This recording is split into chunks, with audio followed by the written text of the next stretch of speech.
Eu sou o Celso Rodrigues e vamos dar continuidade hoje na nossa discussão sobre a produção social do conhecimento. Eu fui tomar um chimarrão e descobri que a cuia estava desse lado de cá, mas aí a gente toma um mate depois. Nós conversamos no vídeo anterior sobre raciocínio motivado e sobre o senso de identidade e de engajamento, que geralmente funcionam como dois principais vetores da produção do conhecimento, da produção das crenças, das ideias de modo geral, e de como esse conjunto de ideias terminam ajudando a construir o sentido, a noção de sentido, a um determinado grupo social. Vimos também como esse grupo tende a enrijecer-se em torno de determinadas ideias e, ao cristalizar esse pensamento, se torna bastante impermeável à discussão, ao diálogo, à troca de ideias, a uma experiência, digamos, de maior pluralismo. Vemos também como o alto índice de conflitualidade da nossa sociedade está ligado justamente à formação disso que costumamos chamar, como nos vídeos anteriores da primeira parte do nosso curso, de epistemologia tribal.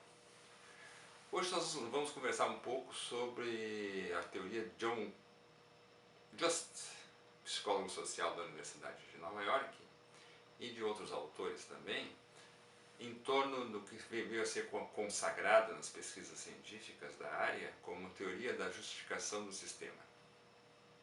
A pergunta, e todo conhecimento começa com uma pergunta, né? Ainda bem que nós nos fazemos perguntas, porque é justamente aí que o nosso conhecimento mais se desenvolve.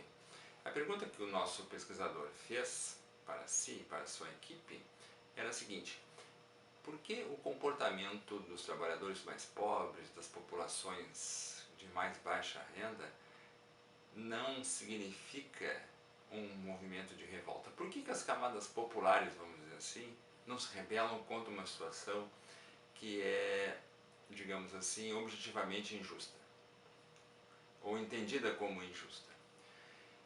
Ou seja, o interesse do nosso psicólogo social era investigar o grau de adaptação, o grau de conformismo que essas populações, por hipótese, exercitavam, já que a hipótese entra aí como um elemento a ser confirmado. Foram realizadas uma série de pesquisas empíricas, evidentemente que no âmbito dos Estados Unidos, né? Nós estamos aqui trazendo esse exemplo como uma experiência que poderia ser perfeitamente replicada no Brasil. E as pesquisas apontaram, em linhas gerais, a seguinte conclusão: que os grupos sociais mais pobres, mais desafortunados economicamente, eles tendem a produzir uma racionalização no sentido de buscar um equilíbrio psicológico.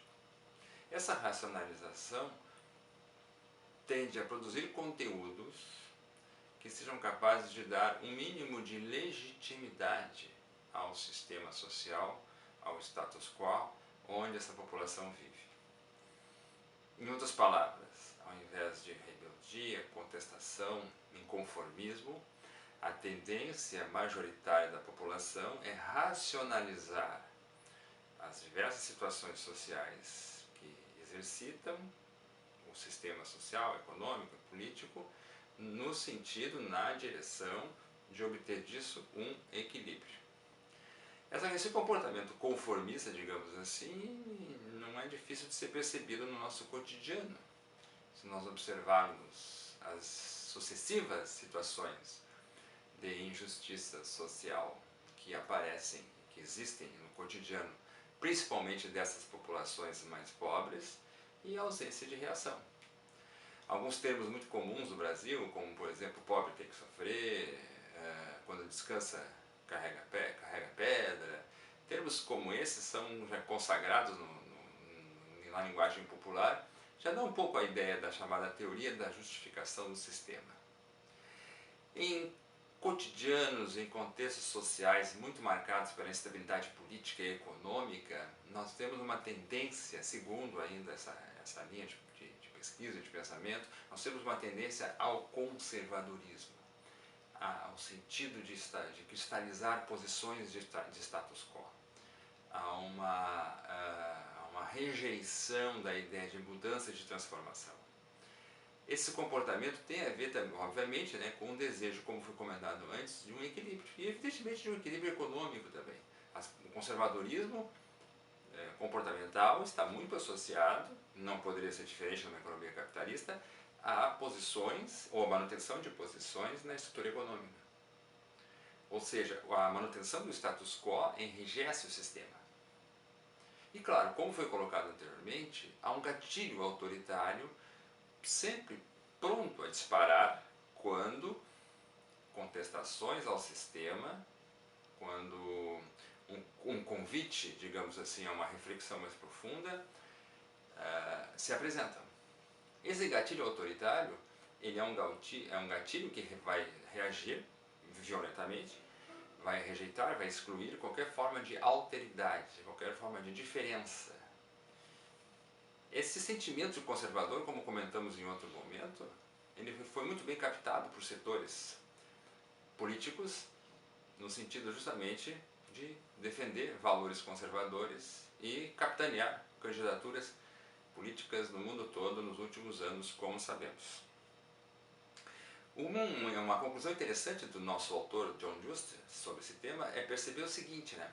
Que o desejo de equilíbrio, o desejo de manutenção, o desejo de manter as coisas como estão, rompe inclusive a própria cognição. Os fatos propriamente dito, aquilo que acontece, deixa de ser relevante. Ou melhor, passa a ser avaliado da perspectiva de uma visão da teoria da justificação do sistema. Isso é problemático e é bastante importante que nós pensemos sobre isso, porque isso nos encaminha uma situação na qual nós passamos a, como se usa uma expressão hoje em dia, né? Nós passamos a justificar o injustificável. A famosa frase, né, que se usa muito, a banalização de certos comportamentos, né, a aceitação, a naturalização de situações que antes poderiam ser vistas como injustas, passam a ser toleradas em nome da preservação do próprio sistema. É um pouco parecido com aquilo que um autor francês, Christophe Tarjoux, chamou de normalidade sofrente. Mas sobre isso e outros temas mais, nós falaremos no próximo vídeo. Agora eu vou realmente tomar o meu chimarrão. Obrigado.